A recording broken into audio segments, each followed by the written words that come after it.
Hello and welcome to another episode of the Ableton Live Insider tips. And we're still on the mini-series about the default presets.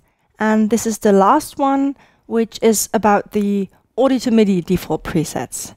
So there's drums to MIDI, harmony to MIDI, and melody to MIDI. And here on the user library and then defaults and audio to MIDI, we have 3 folders for exactly those. And this is where any prepared presets that you would like to use, if you're converting it to that particular MIDI track, then this would be used whenever you do that. So I'm gonna show you on melody to MIDI, but I just want to talk about quickly how it works. Basically, you can add any sound preset that you would like to use. You could also add audio effects and MIDI effects. If you use more than one, just group it, make it an instrument rack, or you could also use an instrument rack already. And it can contain any MIDI instrument really, at least for harmony to MIDI and melody to MIDI. So it doesn't have to be a simpler or a sampler. And of course those should contain a sound, because otherwise we won't have any sound, and we need that in this case.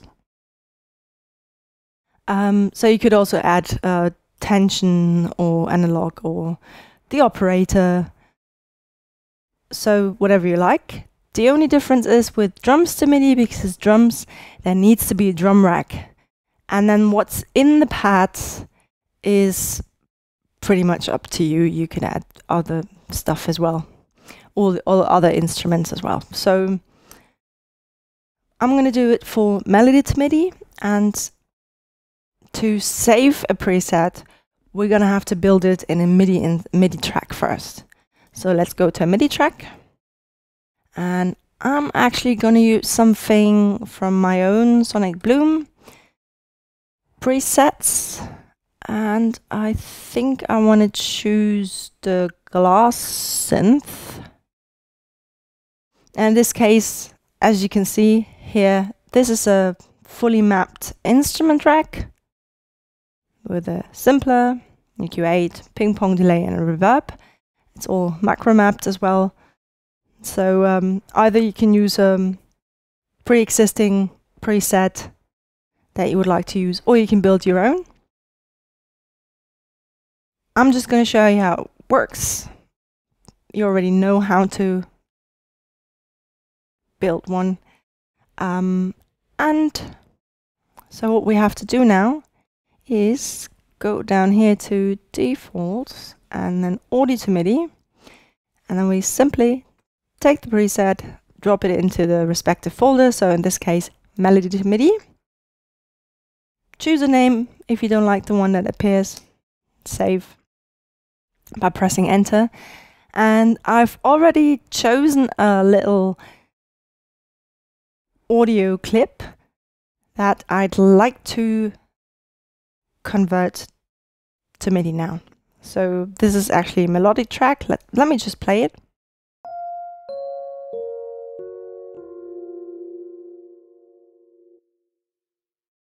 So right click and then convert melody to a new MIDI track. And it's converting. And when I try to play something now,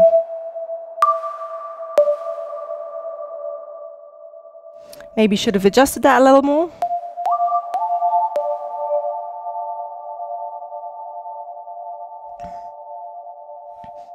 So let's take it down a little more and stop this clip and then.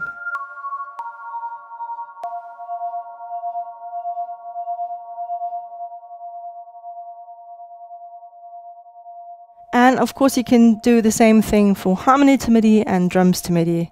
So for example, for melody to MIDI, maybe if you want to convert more bass lines, then you'd use maybe an operator preset or any bass preset that you like.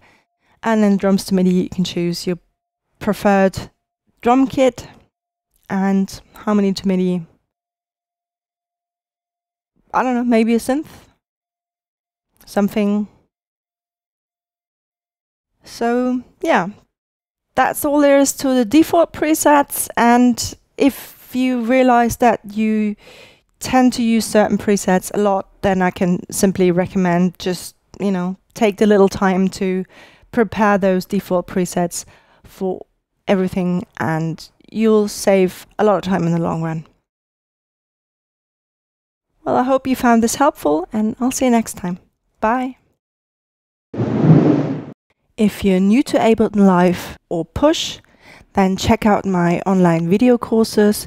More information can be found on my website sonicbloom.net/courses.